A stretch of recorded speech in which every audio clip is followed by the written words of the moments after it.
안녕하세요. 미래를 설계하라 경제 잡학사전 고혜림입니다.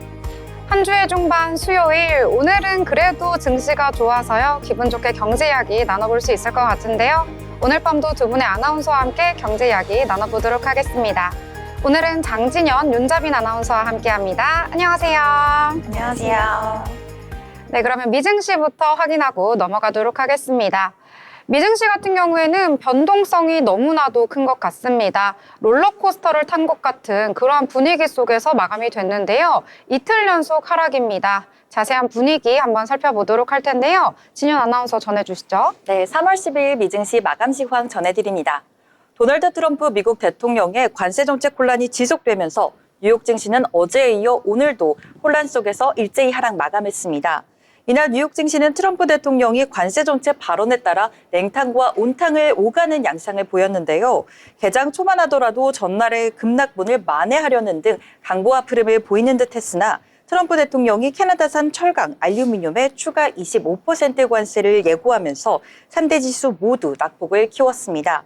이후 온타리오주가 전기요금 할증 중단을 발표하고 트럼프 대통령이 이를 존중한다는 반응을 내놓으면서 결국 낙폭을 줄여 마감하는 모습을 보였습니다. 지수 상황 보시면 다우지수는 1.14% 하락하며 41,433.48포인트로 종가 형성했고요. 기술주 중심의 나스닥 지수는 0.18% 떨어지며 17,436.10포인트로 거래 마무리됐습니다. S&P 500지수는 종가 기준으로 지난달 19일 고점 대비 9.3% 하락하며 나스닥에 이어 직전 고점 대비 10% 이상 하락을 의미하는 기술적 조정 국면에 진입을 목전에 두게 됐습니다. S&P 500지수는 큰 폭으로 떨어지다 어느 정도 낙폭을 만회하며 결국 0.76% 내린 5,500선에서 거래 마무리됐습니다. 다음으로는 글로벌 이슈도 한번 살펴보도록 하겠습니다. 미국 노동시장의 수요 상황을 보여주는 구인 규모가 1월 들어 소폭 증가했다는 조사 결과가 나왔습니다. 미국 노동부가 현지 시간 11일 공개한 구인 이직 보고서인 졸지 보고서에 따르면 올해 1월 구인 건수는 774만 건으로 전월 대비 23만 2천 명 증가했다고 전했습니다. 1월 구인 건수는 다우존스가 집계한 전문가 전망치인 770만 건과 거의 비슷했는데요. 앞서 전날 작년 9월 미국의 구인 건수는 3년 8개월 만에 최저 수준으로 떨어진 뒤 완만한 반등 흐름을 보이고 있습니다. 최근 미국 소비자들의 소비 심리가 약화된 데에 따라 월가에서는 고용 지표를 통해 경기 동향을 가늠하고 있습니다. 두 번째 소식도 살펴보겠습니다. 우크라이나가 미국이 제안한 러시아와의 30일간 휴전에 동의했습니다. 이에 따라 미국은 우크라이나에 대한 안보 지원을 재개하기로 했는데요. 마크 루비오 미국 국무장관과 우크라이나 고위 관리들은 현지 시간 11일 사우디아라비아 제다에서 회담을 열고 이 같은 내용을 담은 공동성명을 발표했습니다. 이번 휴전은 공중과 해상, 전선을 전체를 포함하며 미국은 즉시 정보 공유를 재개하고 군사 지원을 제공할 방침입니다. 젤렌스키 우크라이나 대통령은 우크라이나는 준비가 되어 있다면서도 러시아가 동의해야 한다고 강조했습니다. 루비오 장관은 이제 공은 러시아에게 넘어갔다고 밝히기도 했습니다. 한편 미국과 우크라이나는 우크라이나 광물 자원 개발을 위한 협정을 조속히 체결하기로 했는데요. 도널드 트럼프 미국 대통령은 블라디미르 푸틴 러시아 대통령이 즉각적인 휴전에 동의하기를 바란다고 밝혔으며 주중에 푸틴 대통령과 직접 소통할 계획이라고 언급했습니다. 다음 소식도 살펴보겠습니다. 도널드 트럼프 미국 대통령이 이번 주 마르크 리터 나토 사무총장과 회담합니다. 캐롤라인 레비 백악관 대변인은 현지 시간 11일 정례 브리핑에서 오는 13일 트럼프 대통령이 리터 총장을 환대하고 실무회의 및 오찬을 가질 예정이라고 발표했습니다. 이번 회담 일정은 트럼프 대통령과 젤렌스키 우크라이나 대통령 간 정상회담이 무산된 이후 양국이 고위급 회담을 재개하는 상황에서 공개됐습니다. 앞서 리터 총장은 젤렌스키 대통령에게 미국의 지원을 존중할 필요가 있으며 트럼프 대통령과의 관계 개선이 중요하다고 조언한 바 있습니다. 당시 미국은 회담 파행 이후 우크라이나 지원을 중단한 상태였습니다. 이번 회담에서 리터 총장은 우크라이나 문제를 집중적으로 논의할 것으로 전망됩니다. 유럽의 안보가 우크라이나 전쟁 상황과 밀접하게 연관되어 있기 때문인데요. 또한 트럼프 대통령이 유럽 동맹국들의 방위비 기여 수준에 따라 방위 지원을 차등 제공할 가능성을 시사한 만큼 방위비 분담 문제도 회담에서 중요한 의제가 될 것으로 전망하고 있습니다. 마지막 소식까지 한번 살펴보겠습니다. 레리 서머스 전 미국 재무장관이 미국 경제가 경기 침체에 빠질 가능성이 50%에 가까워졌다고 경고했습니다. 하버드대 교수로 재직 중인 서머스 전 장관은 10일 소셜미디어 X를 통해 CNN과의 인터뷰 내용을 전하며 몇 달 전만 해도 경기 침체 가능성이 낮았지만 지금은 50대 50에 가까워지고 있다고 언급했습니다. 그는 경기 침체 우려의 주요 원인으로 도널드 트럼프 대통령의 경제 정책을 지목했습니다. 트럼프 대통령의 관세 및 무역 보호 정책이 인플레이션을 자극하고 기업 투자를 위축시키고 있다는 분석입니다. 한편 트럼프 대통령은 전날 폭스뉴스 인터뷰에서 경기 침체 가능성을 배제하지 않으며 이를 전환의 시기라고 표현하기도 했습니다. 네, 이렇게 글로벌 이슈 한번 살펴봤는데요. 다음으로 히트맵 열어서 종목별 흐름도 짚어보도록 하겠습니다. 섹터별로 보시면 테슬라와 엔비디아는 급등으로 이미 소비재주와 기술주가 반등하나 싶었지만 결국 모든 종목들이 빨간불을 켜냈습니다. 경기 방어주인 필수 소비재도 오늘 1% 넘는 하락세를 보였는데요. 그렇다면 M7 기업부터 자세하게 한번 알아보도록 하겠습니다. 테슬라는 트럼프 대통령이 백악관에서 직접 테슬라 차를 시승하고 구매하는 모습을 보여주며 일론 머스크 테슬라 CEO에 대한 강력한 지지의 뜻을 표명했습니다. 3.78% 상승하며 시총 상위 종목에 다시 한번 이름을 알리는 모습입니다. 엔비디아 역시 2% 가까이 올라와 주며 반등에 성공했는데요. 전날 큰 폭의 하락세에 따른 저가 매수세 유입과 함께 오라클의 실적 발표에 영향을 받은 것으로 풀이됩니다. 참고로 이 오라클의 실적은 다소 아쉬웠지만요. 주력 사업인 클라우드 서비스 매출이 10% 증가했다고 밝혔습니다. 더불어 올해 데이터 센터 용량을 2배로 늘릴 것이며 고객 수요도 역대 최고 수준이라고 밝혀 클라우드 시장 전망을 밝히는 모습입니다. 이는 데이터 센터에 탑재되는 최신 AI 칩 시장의 90%를 점유한 엔비디아에게는 호재로 작용하는데요.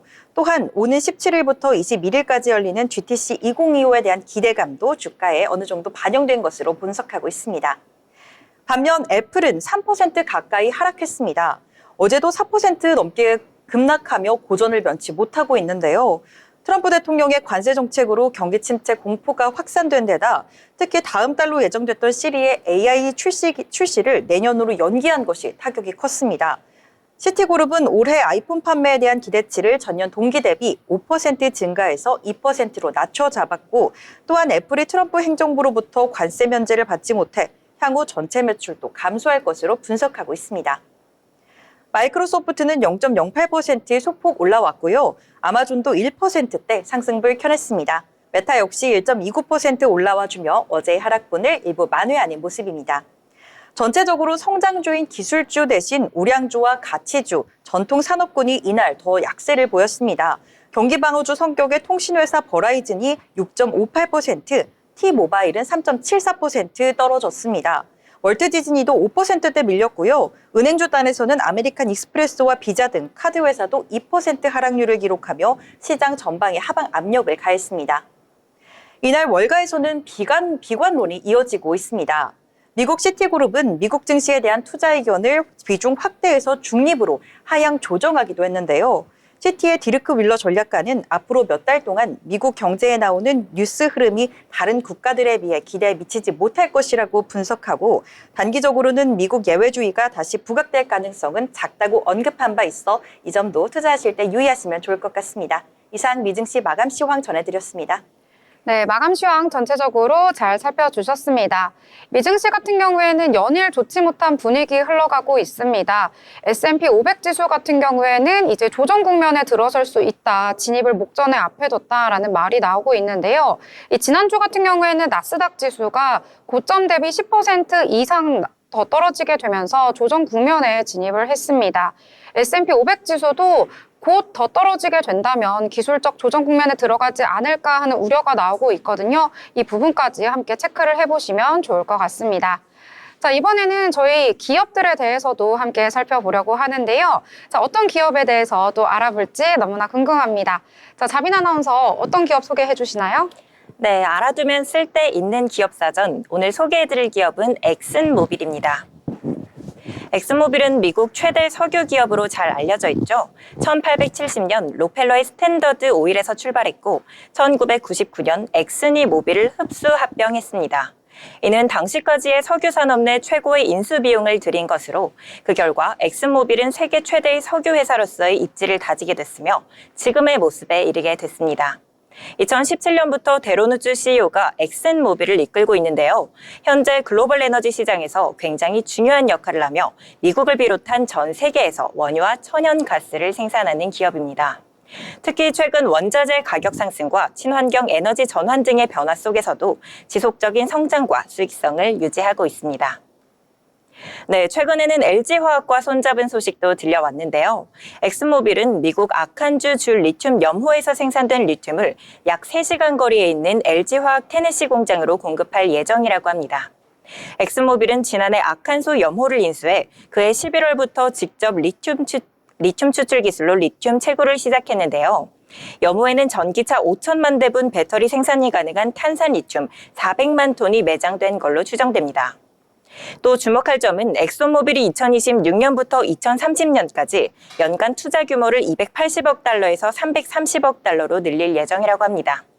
엑스모빌은 이를 통해 현재 대비 2030년까지 석유 및 가스 생산량을 18% 늘릴 계획이라고 하네요. 네, 엑슨모빌은 최근 남미 북부 가이아나 해변에서 대규모 해상 유전을 발견하며 막대한 이익을 창출하고 있으며 미국의 셰일오일 시추업체 피오니어 내추럴 리소스 인수를 통해 올해 석유 생산량을 2배로 늘릴 전망이라고도 합니다.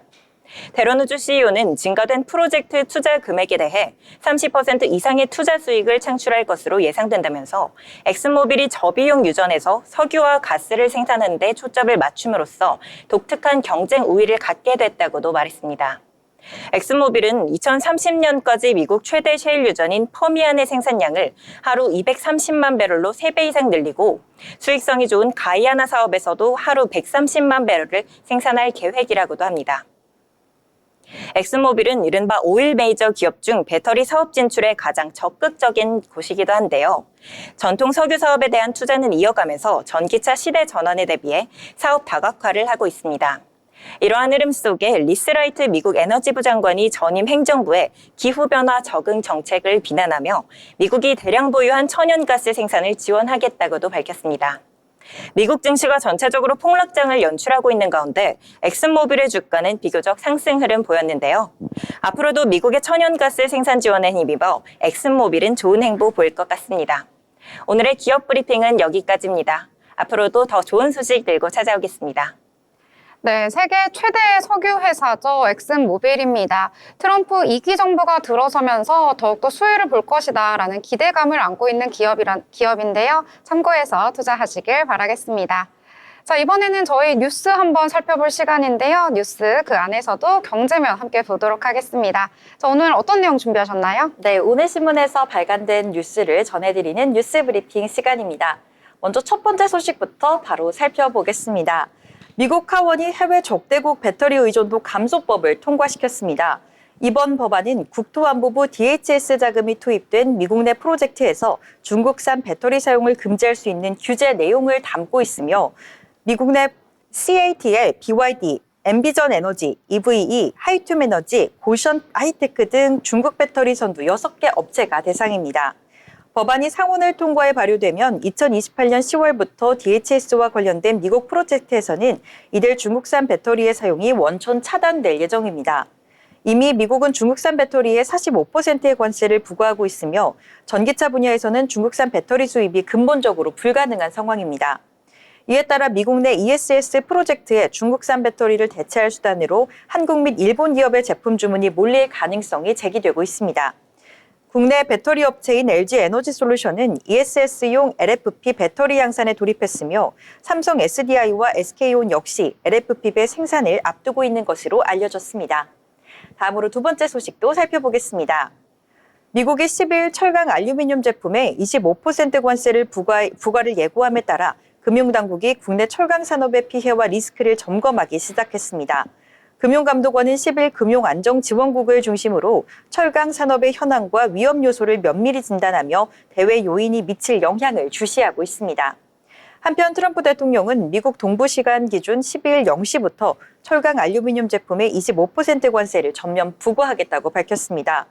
한국의 지난해 대미철강 알루미늄 제품 수출액이 58억 5천만 달러에 달하는 만큼 이번 관세 부과가 실적 악화의 유동성 경색으로 이어질 우려가 제기되고 있습니다.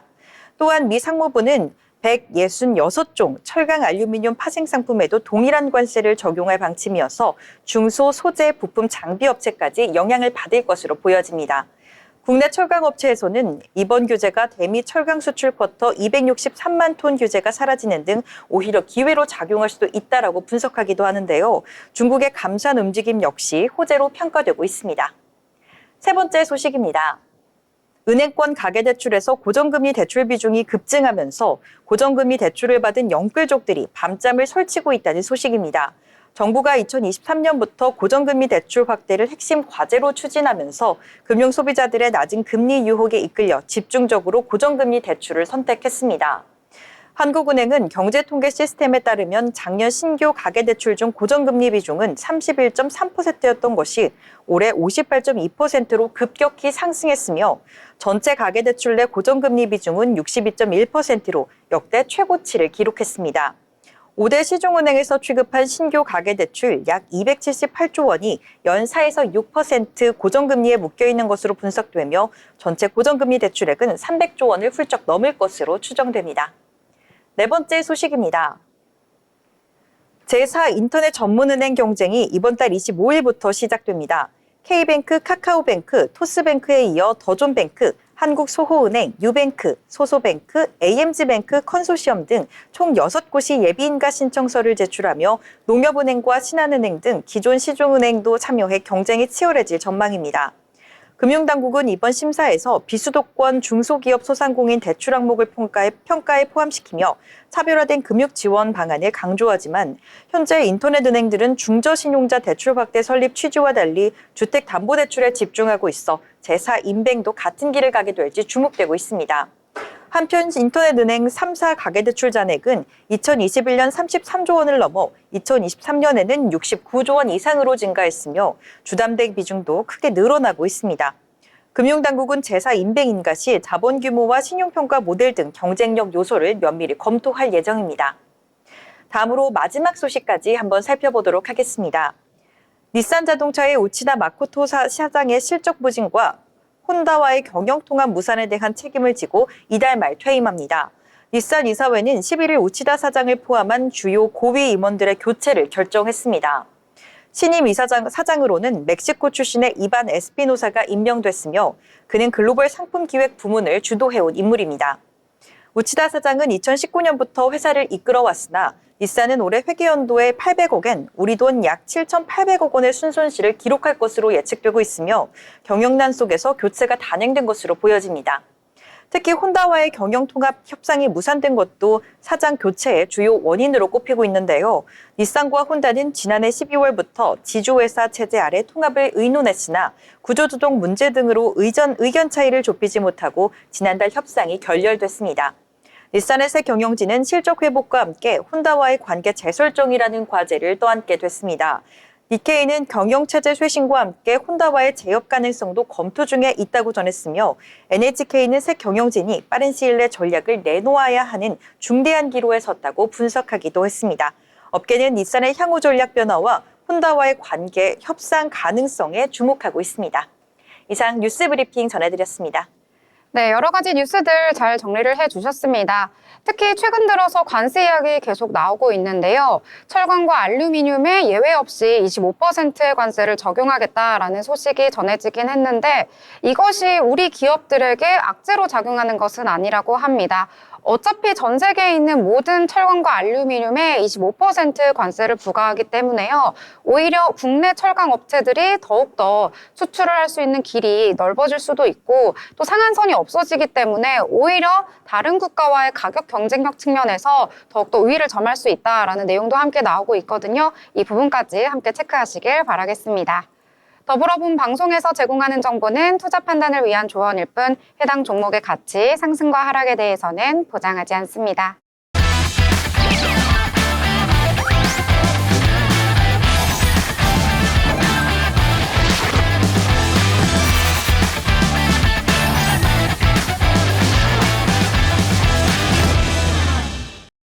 네, 이번 시간은 돈을 잘 벌고 싶은 고수가 되고 싶은 아나운서들이 모여서 경제 이야기, 주식 이야기 함께 나눠보도록 하겠습니다. 자, 먼저 국내 증시 어떻게 흘러갔을지 확인을 해보려고 하는데요. 일단 오늘 같은 경우에는 어제 폭락장에 대비하면은 너무나도 기분이 좋았던 장이었던 것 같습니다. 일단 코스피 같은 경우에는 전거래일 대비 1.47% 상승을 했는데요. 장중 내내 견조한 흐름 이어가 줬습니다. 2,574선에서 거래를 마친 모습 나타나줬습니다. 수급 같은 경우에도 오늘 외국인과 기관 모두 매수하는 포지션 나타났는데요. 장중에 계속해서 담는 모습 외국인 쪽에서 나타나줬고 기관 같은 경우에도 장 후반에 조금 물량을 줄이기는 했지만 그래도 300억 원 넘게 담았다라고 보실 수가 있겠습니다. 이 코스닥 같은 경우에도 역시 분위기가 너무 좋았는데요. 전거래일 대비 1.11% 상승하면서 729선에서 거래를 마쳤습니다. 일단 코스닥 같은 경우에 수급 보시면은요, 오늘 외국인과 기관 동반 매수 포지션 잡았다라고 보실 수가 있겠습니다.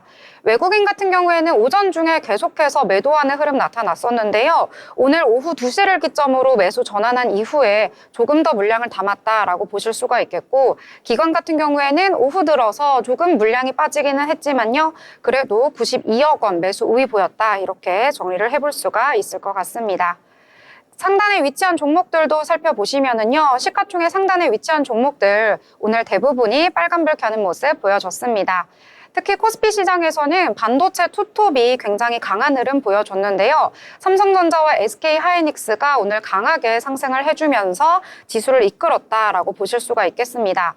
일단 삼성전자 같은 경우에는 오늘 장중 내내 플러스권에서 움직이면서 2% 넘게 상승 마감해 줬는데요. 삼성전자 같은 경우에는 거래량과 거래대금 오늘 모두 상위에 랭크되어 있다라고 보실 수가 있겠고요. SK하이닉스는 정말 6% 가깝게 큰 폭으로 올라줬습니다. 증권사에서 이 레거시 수요가 개선이 될 것이다라는 전망 속에서 올해 1분기에는 시장의 기대치에 부합하는 실적을 낼 것이라는 그러한 분석에 오늘 강한 모습 나타나줬고요. 코스닥 같은 경우에는 오늘 2차 전지 중심으로 강한 흐름 이어가줬다. 이렇게 정리를 해볼 수가 있을 것 같습니다. 자, 오랜만에 빨간불 켠 시장이었습니다. 오늘도 여러 가지 이슈와 함께 강했던 테마와 종목들 함께 살펴보려고 하는데요. 계속해서 시청해 주시길 바라겠습니다. 자, 그러면 진현 아나운서 오늘 어떤 내용부터 살펴볼까요? 네, 오늘은 제가 참 자주 언급하는 종목인 것 같은데요. 바로 철강 종목을 다시 한번 들고 왔습니다. 자주 언급 드린다는 거는 그만큼 요즘 들어서 좀 눈에 띄는 좀 강세를 보인다는 얘기겠죠. 오늘은 제가 세아 제강지주의 주가가 큰 폭으로 상승을 하고 있어 제가 한번 들고 와봤는데요. 이 같은 상승세는 미국의 철강 수입 규제와 액화 천연가스, LNG 프로젝트 확대에 대한 기대감 때문인 것으로 분석됩니다. 하나증권 박성봉 연구원은 미국이 캐나다와 멕시코를 대상으로 50% 관세를 부과할 경우 한국이 반사 이익을 얻을 가능성이 크다고 밝혔는데요. 또한 세아 제강지주가 미국 내 생산시설을 보유하고 있어 내수 가격 상승으로 수익성이 개선될 것으로 전망하고 있습니다. 실제로 미국 내 유정관, OCTG 가격은 관련 행정명령 서명 전보다 30.6% 상승한 것으로 나타났습니다. 이에 따라 올해 하반기 세아 제강지주의 국내 자회사인 세아제강과 미국 자회사인 세아스틸 USA 실적의 개선이 기대가 되고 있습니다. 한편 LNG 프로젝트 확대도 긍정적인 요인으로 작용할 것으로 보여지는데요. 전 세계 LNG 생산 능력은 현재 4억 1천만 톤에서 2028년에서 2030년 사이에 6억 톤으로 약 40에서 50% 증가할 것으로 예상되고 있습니다. 특히 미국과 카타르가 주요 LNG 프로젝트를 주도할 것으로 보입니다. 세아제강은 LNG 프로젝트에 필요한 스테인리스 강관을 생산할 능력을 갖추고 있으며 과거 캐나다와 카타르의 LNG 프로젝트를 수주한 경험이 이미 있습니다. 이에 따라 향후 미국과 카타르의 LNG 프로젝트에서도 수주에 성공할 가능성이 크다는 분석이 나오고 있습니다.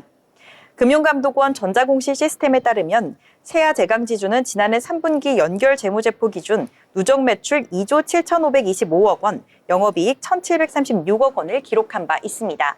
이 같은 기분 좋은 소식의 세아제강지주, 오늘 고가로는 크게 터치를 하는 모습을 보였는데요. 세아제강지주가 음봉으로 전환하기는 했지만 4.91% 오늘 종가를 형성했습니다. 9.25%까지 치고 올라가는 듯했지만 윗꼬리가 좀 길게 달리고 내려왔고요. 결국에는 4.91%, 5% 가깝게 올라와주며 27만 8천 원 선에서 종가 형성하는 모습입니다. 네, 이렇게 철강주까지 함께 봐주셨습니다. 오늘 조선도 강했고요. 철강도 강했는데요. 그 안에서 공통된 내용이라고 한다면 바로 LNG라고 볼 수가 있을 것 같습니다. 오늘은 LNG의 키워드가 있는 쪽이 강하게 움직였다라고 볼 수가 있겠는데요. 이 조선주 같은 경우에도 구남의 러브콜과 더불어서 LNG선이 독주하고 있다라는 소식이 있었고요. 또 LNG 키워드가 철강 쪽에서도 나타나고 있어서 조선 기자재 쪽과 더불어서 겹호재가 있었다. 이렇게 정리를 해볼 수가 있을 것 같습니다. 자, 저는 이번에 또 다른 내용 전해를 드리려고 하는데요. 우크라이나 재건주 또 오랜만에 강세를 보여서 전해드리려고 합니다. 드디어 전쟁이 좀 끝나는 걸까요? 미국과 우크라이나가 30일 휴전 합의안에 도달을 했다라는 소식 아까 저희 오프닝에서도 전달해 드렸었는데요. 이 양국이 만나서 성명을 냈습니다.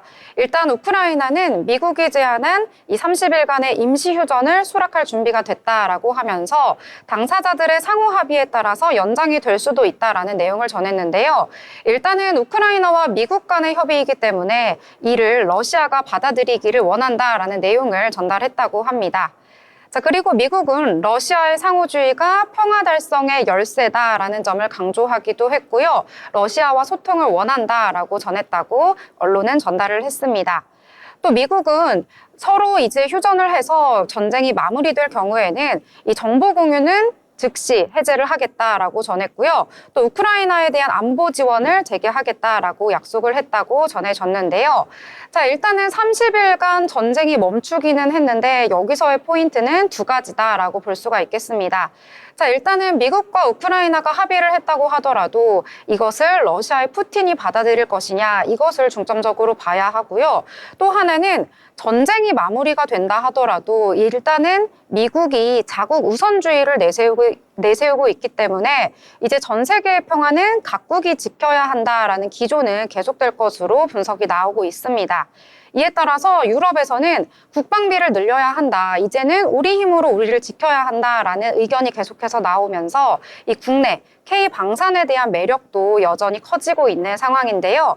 일단 관련된 종목으로는 오늘 현대로템이 강한 흐름 나타나줬습니다. 증권가에서 계속해서 목표 주가 상향을 했었는데요. 오늘 10만 원을 뚫는 모습 나타났고요. 52주 신고가까지 경신을 했습니다. 또 우크라이나 전력망 복구 프로젝트에 참여하고 있는 이렘 같은 경우에는 오늘 소폭이지만 3%대 강세 보였고요. 대동 역시도 3%대, 현대인프라코어는 등락을 거듭하는 모습 보이다가 마지막에는 하락 전환하는 모습 나타나줬습니다. 자, 우크라이나 재건주 계속해서 이슈가 나올 때마다 오르고 내리는 모습 계속됐는데요. 이번엔 정말로 종전이 될 것인지 또 추가적인 소식 나오는 대로 전달해드리도록 하겠습니다. 자, 이제 또 다른 테마와 종목들 함께 살펴봐야겠죠. 어떤 내용 준비하셨나요? 네, 이번에는요. 기분 좋게 상한가를 가져갔던 종목이 있어서 한번 소개를 해드리려고 합니다. 바로 3A 로직스인데요. 조금은 생소하실 수도 있는 분들을 위해서 간략하게 회사 소개부터 해드리도록 하겠습니다. 3A 로직스는 2004년 설립 이후 NFC 기술을 국산화하면서 시장에서 독보적인 지위를 확보하고 있는 회사로 알려져 있습니다. 최근에는 NFC 리더칩과 다이나믹 태그칩까지 그 제품 범위를 확장하고 있는데요. 이번 상승은 삼성전자가 저전력 광폭 입출력, LPW D램 시장 선점을 위해 애플 등 여러 고객사와 협력하고 있다라는 소식이 영향을 받은 것으로 분석되고 있습니다. LPW D램은 고성능 저전력 반도체로 여러 개의 LPDDR D램을 적층하여 모바일 HBM으로 불리며 향후 온디바이스가 AI 기기에도 활용될 수 있는 차세대 모바일 메모리로 주목받고 있습니다. 삼성전자가 최근 공개한 LPW D램은 기존 LPDDR5X 대비 성능 전력 소모에서 개선된 특징을 보이며 경쟁사보다 빠른 개발 속도를 자랑합니다. 이러한 상황에서 LPDDR5 5G IoT 솔루션을 국내에서는 유일하게 제공하는 3A 로직스가 주목을 받고 있는 것으로 풀이됩니다. 특히 삼성전자와 SK하이닉스가 출자한 퀀텀 코리아 오메가 4차 산업 핵심 기술 펀드가 3A 로직스 지분 7.14%를 보유하고 있어 투자자들 사이에서는 그 수익 기대감이 커지고 있는 상황입니다. 이런 3A 로직스 기대감을 한 몸에 받으면서 오늘 상한가로 기분 좋은 종가를 마무리를 했는데요. 29.92% 끝까지 올라와주며 종가로 9,510원에서 마무리됐습니다. 네, 기분 좋게 불기둥을 세우면서 마무리되는 모습까지 나타나줬습니다. HBM 같은 경우에서는 요즘 들어서는 조금은 죽긴 했는데요. 원래는 굉장히 시장에서 부각이 되는 내용이었습니다. 오랜만에 모바일 쪽으로 개발이 되었다고 해서 호재를 보였는데요. 이 부분까지 체크해 보시면 좋을 것 같습니다. 자, 저는 아까 우크라이나 재건에 관해서 말씀을 드렸었는데요. 이번에도 조금은 비슷한데 방산 쪽에 대해서도 말씀을 드리려고 합니다.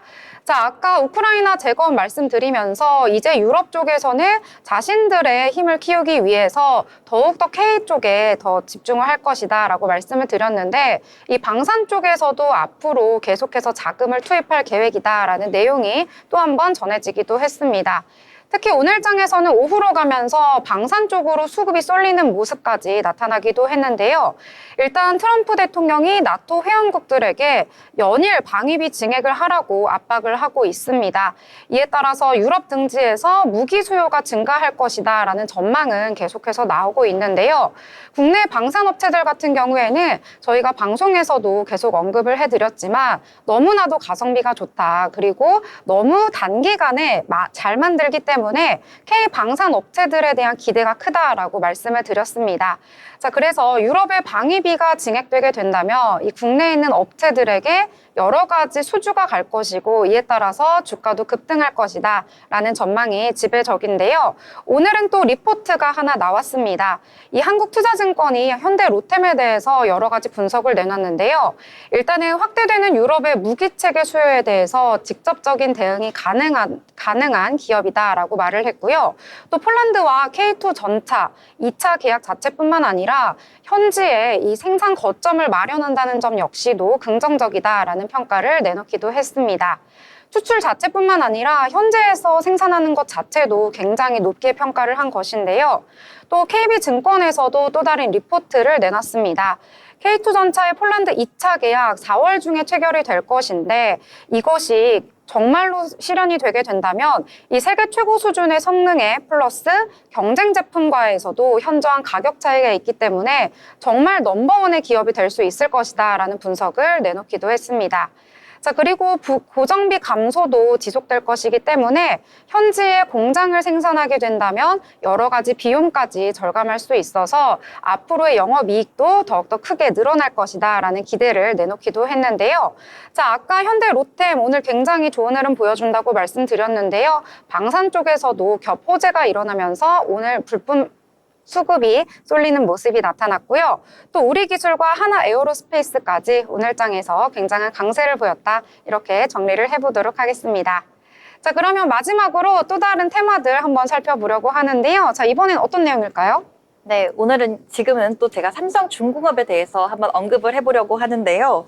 오늘 사실 삼성중공업이 주가가 장중에는 강세를 보이는 듯 했으나 이 막판에는 힘이 조금 빠지는 양상을 보였습니다. 그런데 오늘 이 삼성중공업이 왜 이렇게 강세를 보이는 듯 했느냐 이거에 대해서 한번 좀 언급을 해보려고 하는데요. 삼성중공업은液化천연가스 생산 저장 하역 설비 납품을 위한 협의를 진행 중이라는 소식에 투자자들의 관심이 집중된 것으로 풀이되고 있습니다. 업계에 따르면 삼성중공업은 현재 이탈리아 ENI, 미국 델핀, 그리고 캐나다 웨스턴 LNG, 노르웨이 골라 LNG 등 4개 기업과 FLNG를 위한 세부 조건을 협의 중이며 총 수주 규모는 8조 원 이상으로 예상되고 있습니다. 이는 삼성중공업 지난해 매출의 약 80%에 해당하는 규모입니다. 삼성중공업은 1974년에 설립돼 1994년 1월 코스피에 상장된 이후 세계 유수의 선박 기업으로서 이 선박 및 해양 설비를 수주하는 사업으로 영위하고 있습니다. 특히 국내 조선사 중에서는 이 LNG 운반선 분야에서 강한 모습을 보이고 있는데요. 이 지표로 한번 살펴보시면요. 오늘 고가로는 2.59%, 좀 아쉬운 터치를 했습니다. 하지만 찍고 내려오면서 결국은 하락 전환을 했고 종가로는 이 마이너스 1.49%로 9,900원으로 종가 형성하는 모습입니다. 네, 이렇게 삼성중공업까지 봐주셨습니다. FLNG 같은 경우에는 다른 기업들은 이 사업에 집중을 하지 못하고요. 유일하게 삼성중공업만이 계속해서 사업을 진행하고 있는데요. 오늘 또 이에 따라서 좀 수주를 한다는 소식도 전해지면서 주가가 불붙는 모습이 나타난 것 같습니다. 자, 일단은 FLNG 사업 계속해서 키워오고 있고 최대 수혜가 예상되는 만큼 독보적인 위치를 갖출 수 있을 것이다 라는 전망도 나오고 있으니까요. 삼성중공업 하면 FLNG 연관지어서 기억해 두시면 좋을 것 같습니다. 자, 오늘 장에 대해서 여러 가지 테마들 함께 이야기를 나눠봤는데요. 이번에는 저희가 알아두면 좋을 것 같은 인물에 대해서도 함께 집중을 해보도록 하겠습니다. 자, 자빈 아나운서 어떤 분을 오늘 소개해 주시나요? 네, 경제 뉴스를 보면 참 자주 보이는 이름이 있죠. 바로 제롬 파월인데요. 제롬 파월이 과연 누구이길래 많은 기사와 뉴스에서 보이는 건지 또 얼마나 중요한 인물인지 한번 살펴보도록 하겠습니다. 제롬 파월의 본래 이름은 제롬 헤이든 파월입니다. 1953년 미국 워싱턴 DC 출생으로 현재 70대의 나이로 활발하게 활동하고 있습니다. 그는 현재 제16대 연방준비제도의 의장으로 2018년부터 현직에 머무르고 있으며 2022년에도 재임명된 바가 있습니다. 의장직은 4년마다 바뀌는 4년 임기제이기 때문에 제롬 파월의 공식적인 임기는 2026년 5월까지입니다. 연방준비제도는 경제 뉴스에서 자주 볼 수 있는 연준 혹은 페드라고 불리기도 하죠. 이 통화와 관련된 정책을 수립하고 미국의 화폐인 달러 지폐의 발행 역할을 하고 있습니다.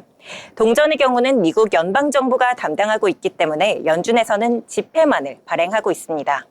따라서 이 연준의 의장이 된다는 건 세계 경제 대통령이라고 불릴 정도의 막강한 힘을 갖추게 되는 거겠죠. 사실 제롬 파월이 연준 의장이 된 건 특이한 사례로 꼽힙니다. 이 아이비리그에서 경제학으로 박사학위를 취득하지 않으면 인정받기 어려운 연준이었는데요. 그는 경제학을 전공하지 않았음에도 불구하고 실력을 증명하여 지금의 자리까지 오르게 된 인물입니다. 트럼프는 2018년에 기존 연준 의장이었던 제닛 옐런을 해임시킨 일이 있었습니다. 그 이후에 지금의 인물인 제롬 파월을 의장으로 지명했는데요. 하지만 2018년 말 트럼프의 의견과 달리 파월 의장은 금리를 인상했습니다. 이때 트럼프는 파월 의장을 해임하는 방법을 모색하게 됐는데요. 그러나 결국 해임하지는 못했습니다. 그렇게 시간이 흘러 2024년 트럼프의 재취임 직전 트럼프는 제롬 파월을 의장으로 다시 지명하지 않겠다고 했습니다. 파월 의장은 관세 확대로 인한 인플레이션 우려로 금리 인하에 대해 신중한 입장을 취하고 트럼프는 경기 부양을 등을 통해 금리 인하를 압박할 거라는 전망이 나오고 있었습니다. 다만 정작 트럼프 취임 이후 현재까지 파월과 트럼프 사이에 직접적인 충돌은 없었는데 재무부 장관 스콧 베센트는 백악관이 금리 인하를 하도록 연준을 압박하진 않을 거라고 발언했습니다. 한편 파월은 중도 성향인 올빼미파라고도 불리기도 하죠. 하지만 기본적으로는 점진적인 금리 인상 기조를 지향하는 비둘기파로 분류가 됩니다. 여기에 금융규제 완화를 찬성하는 친시장 성향으로도 알려져 있습니다. 최근 그는 7일 2025 미국 통화정책 포럼에서 트럼프 정부가 무역, 이민, 재정정책, 규제 등의 정책을 시행하는 과정에서 예상되는 불확실성은 여전히 높다고 우려하면서도 미국 경제에 대한 낙관론을 펼치며 시장을 진정시키려 노력했습니다. 그의 한마디로 당일 미증시는 상승세를 보여주며 제롬 파월의 한마디가 시장에 얼마나 큰 영향을 끼치는지 다시 한번 확인시켜줬습니다. 오늘의 인물 브리핑 여기까지입니다. 다음에도 더 흥미로운 인물 이야기로 돌아오겠습니다. 네, 오늘은 제롬 파월 의장에 대해서 전해드렸습니다. 뉴스를 보다 보면은요, 너무나도 많이 나오는 이름인 것 같습니다. 저도 처음에 이 주식에 관해서 공부를 시작할 때 제롬 파월 연준 의장을 가장 먼저 들었고 공부를 했던 것 같은데요. 경제학을 전공하지 않았던 거는 오늘 새롭게 알게 된 사실인 것 같습니다. 다음에도 좀 더 흥미롭고 알면 좋은 인물들 소개해드리도록 하겠습니다. 자, 이번에는 저희 리포트 함께 살펴볼 시간이죠. 리포트 보면서 여러 가지 정보와 인사이트 얻어가고 있는데요. 자, 오늘은 음식료 업종 알아보셨다고요? 네, 오늘은 제가 필수 소비재, 그중에서도 음식료 업종에 대한 리포트를 소개해 드리려고 합니다. 음식료 업종에 대한 투자 포인트와 기업 분석까지 자세하게 한번 들여다보려고 하는데요. 지금이 가장 맛있는 타이밍이라는 재밌는 제목의 유안타증권의 리포트입니다. 먼저 해외 수요와 내수 회복에 대해 살펴보겠습니다. 리포트에서는 2025년 음식료 업종의 수요 측면에서 해외와 내수 모두 개선될 것으로 전망하고 있습니다. 해외에서는 미국 내 유통망 확대와 중국 정부의 경기 부양책 효과가 맞물리면서 가공식품, 특히 라면을 중심으로 한 K푸드 수출이 꾸준히 증가할 것으로 보고 있습니다. 실제로 지난 2년간 국내 가공식품 수출은 연평균 18% 증가했으며 미국 시장에서는 2024년 가공식품 수출이 전년 대비 34.9% 증가하는 등 강세를 보였습니다. 한편 내수 시장에서도 소비 회복의 조짐이 나타나고 있습니다. 2024년까지는 다소 부진했던 내수가 2025년부터는 정부의 추가 경정 예산 편성 가능성과 함께 소비심리 지수 개선, 식료품 출하 지수 상승을 등으로 회복세를 보일 전망입니다. 다음으로 가격 인상 사이클이 도래했다는 점 또한 주목해 볼 만한 포인트입니다. 2025년 들어 음식료 업종은 약 3년 만에 본격적인 가격 인상 사이클에 진입하게 됩니다. 최근 2에서 3월 기간 동안 농심을 비롯한 CJ제일제당, 빙그레, 롯데웰푸드 등 주요 기업들의 제품 가격을 인상했었습니다. 소비자 입장에서는 가격이 인상된다니 달갑지만은 않을 수도 있겠지만요. 이러한 가격 인상은 지난 3년간 누적된 비용을 해소하기 위한 필연적이고 구조적인 흐름으로 판단되고 있습니다. 특히 해외 시장의 경우 국내보다 가격 전가가 용이해서 글로벌 매출 비중이 높은 기업일수록 평균 판매 가격 상승과 이에 따른 수익성 개선 효과가 더욱 두드러질 것으로 보입니다. 과거 가공식품 가격 인상 사이클 사례도 함께 살펴보시면 2008년 물가안전 정책 시행 후 1년 만에 가공식품 CPI가 급등하면서 음식료 업종의 영업이익이 2배 이상 상승한 사례가 있습니다. 또한 농심의 경우 과거 여러 차례의 가격 인상 후 12개월 선행 PER이 크게 확대된 사례가 확인됐는데요. 이와 같이 가격 인상이 이루어지면 실적 개선과 함께 업종 전반의 밸류에이션이 상승하는 구조적 특성이 나타나고 있습니다. 현재 2025년부터 본격화될 가격 인상 사이클에 따라 향후 음식료 업종은 수익성 개선과 함께 투자 매력이 크게 높아질 것으로 보고 있습니다. 환율과 곡물가 안정이 가져올 비용 효과에 대해서도 알아보도록 하겠습니다. 2025년 상반기까지는 고환율이 지속되지만 하반기부터는 원달러 환율이 점차 하락할 것으로 일부 전문가들은 전망하고 있습니다. 이와 함께 2024년부터 하향 안정세를 보인 주요 곡물 가격도 하반기에는 비용 절감 효과가 본격적으로 반영될 것으로 보이는데요. 따라서 음식료 업종 전반의 원가 구조 개선이 기대되며 이는 기업들의 실적 개선과 함께 업종 전체 밸류에이션의 상승으로도 이어질 수 있는 중요한 요인으로 작용될 수 있습니다. 다음으로 업종 밸류에이션과 투자 포인트도 한번 확인해 보시죠. 현재 음식료 업종의 12개월 선행 PER은 약 10배 수준으로 역사적 저평가 구간에 머물러 있다고 평가되고 있습니다. 펀더멘털 향상과 업종 심리 개선을 기반으로 업종 전반의 리레이팅 가능성이 높을 것이라고 예측하고 있으며 이에 따라 비중 확대, 즉 오버웨이트 의견이 제시되고 있습니다. 특히 주요 투자 포인트로는 다음과 같은 기업들이 언급되고 있습니다. 삼양식품은 미국과 중국 등 해외 시장에서의 수출 비중 확대와 캐파 확장을 통한 성장 모멘텀을 예측하고 있고요. 농심은 라면 가격 인상과 미국, 유럽 등 해외 시장을 공략을 통한 재도약을 기대하고 있습니다. 오리온 역시 러시아 종전 여파로 인한 수출 기회를 엿보고 있는 중이라고 합니다. 롯데웰푸드 인도 시장 공략을 위한 생산 능력 대폭 확대, 그리고 CJ제일제당은 글로벌 식품 리더로서 도약하기 위한 북미, 유럽 시장을 확대할 것으로 전망하고 있습니다. 그 밖에 풀무원, 빙그레, S&D, 교촌 FMD, 사조 동아원 등도 관심 종목으로 제시되고 있습니다. 이제 해외 시장 및 내수 소비 전망의 세부 내용도 함께 살펴보도록 하겠습니다. 해외 시장에서는 특히 미국과 중국이 성장의 견인차 역할을 할 전망입니다. 미국 시장에서는 미국 내 소비 회복과 함께 K푸드, 특히 라면에 대한 수요가 증가하고 있습니다. 실제로 미국 내 라면 수출은 점차 일본 업체들을 제치고 한국 기업의 점유율로 확대되고 있는 추세라고 합니다. 중국 시장 역시 경기 부양책과 온라인 직구 활성화 등으로 인해 내수 소비 회복의 초기 신호가 나타나고 있으며 중국 정부의 부양책 효과가 2025년부터 본격적으로 나타날 것으로 기대되고 있습니다. 다음으로 국내에서는 정부의 추가 경정 예산 편성과 함께 내수 시장에서 음식료 소비가 빠르게 회복될 것으로 보입니다.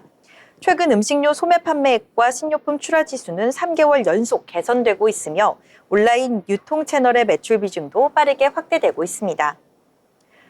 리포트를 전체적으로 한번 요약을 해보자면 2025년 음식료 업종은 해외 시장의 가속 성장, 내수 소비 회복, 그리고 가격 인상과 비용 개선 요구가 동시에 맞물리면서 업황 개선이 기대되는 국면에 진입했다고 볼 수가 있겠습니다.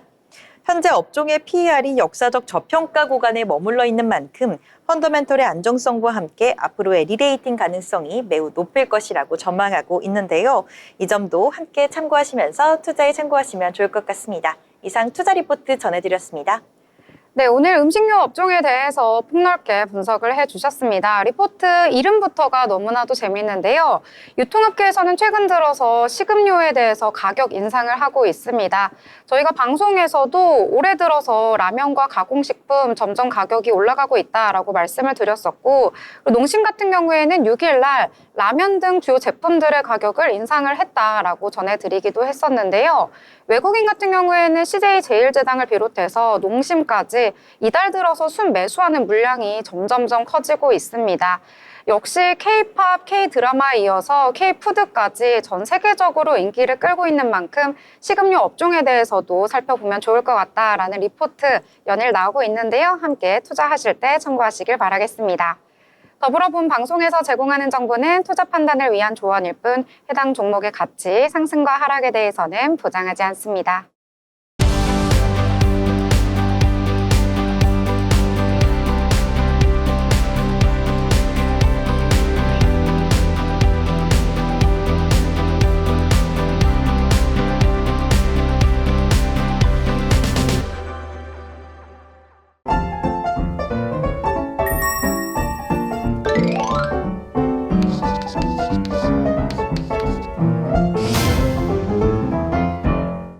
네, 오늘장 다양한 이야기들 나눠봤습니다. 오늘장은 그래도 상승하면서 마감을 해서요. 기분 좋게 이야기를 나눠볼 수 있었던 것 같은데요. 오늘장 다양한 이야기 나눠봤지만 이제는 한번 정리를 해보도록 하겠습니다. 자, 자빈 아나운서, 오늘장 여러 가지 이야기를 나눴는데 어떻게 좀 요약해보면 좋을까요? 저는 아침에 일어나서 이 미 증시를 확인해봤는데 굉장히 좀 우울한 모습이더라고요. 그래서 비교적 화사한 이 핑크색 옷을 입고 출근했는데 덕분에 이 우리 증시는 조금 좋은 흐름 보여준 것 같아서 기분이 굉장히 좋습니다. 네, 핑크색 옷 입고 와서 오늘 상승을 했군요. 그럼요. 내일 핑크색 옷 입고 와주시면 너무나 좋을 것 같아요. 알겠습니다. 네, 저도 오늘 그래서 조금 이렇게 핑크빛 옷을 입어봤는데요. 자, 그러면 진현 아나운서는 오늘 어떻게 정리하면 좋을까요? 사실 두 분의 아나운서님들이 오늘 되게 화사한 의상을 입고 오셨는데 저는 살짝 갈색의 옷을 입고 온 것 같아서 혹시 미증시 아니면 내일 증시가 저의 영향으로 좀 하락세를 보이지 않을까 우려 섞인 지금 네. 마음이 들고 있습니다. 이렇게 갈색을 입었는데 상승한 거면 빨간색 입고 오면 진짜 폭등하는 거 아닌가요? 네, 제가 다음 출연 때는 꼭 빨간색 옷을 입고 오기로 약속을 드리면서요. 저는 오늘 기분 좋은 국내 증시의 상승세를 굉장히 눈여겨봤습니다. 기분이 굉장히 좋지만요. 하지만 이 상승세가 계속해서 추가적인 상승의 모멘텀으로 이어질지는 조금 더 지켜봐야 하겠다라고 좀 지켜보고 있겠다라는 생각이 좀 들고 있습니다. 아직은 지켜내고 버텨내는 단계가 아닌가라는 생각과 함께 그렇지만 내일 장에서도 우리 증시 빨간불 이어갔으면 좋겠다라고 마무리해보고 싶습니다. 네, 오늘 장 좋았는데 내일까지도 흐름을 이어가길 바란다 이렇게 정리를 해주셨습니다. 자, 오늘장 아무래도 가장 강하게 이끌었던 건 반도체주가 아닐까 싶습니다. 천군만마 같은 반도체주 이렇게 오늘장 정리해 보도록 하겠습니다. 자, 내일 목요일은요, 선물 옵션 동시 만기일입니다. 이 부분 참고하시면서 투자 계획 짜실 때 살펴보시면 좋을 것 같습니다. 오늘 방송 여기서 마무리 짓고요. 저희는 내일 방송으로 다시 찾아뵙도록 하겠습니다. 시청해주신 여러분 고맙습니다.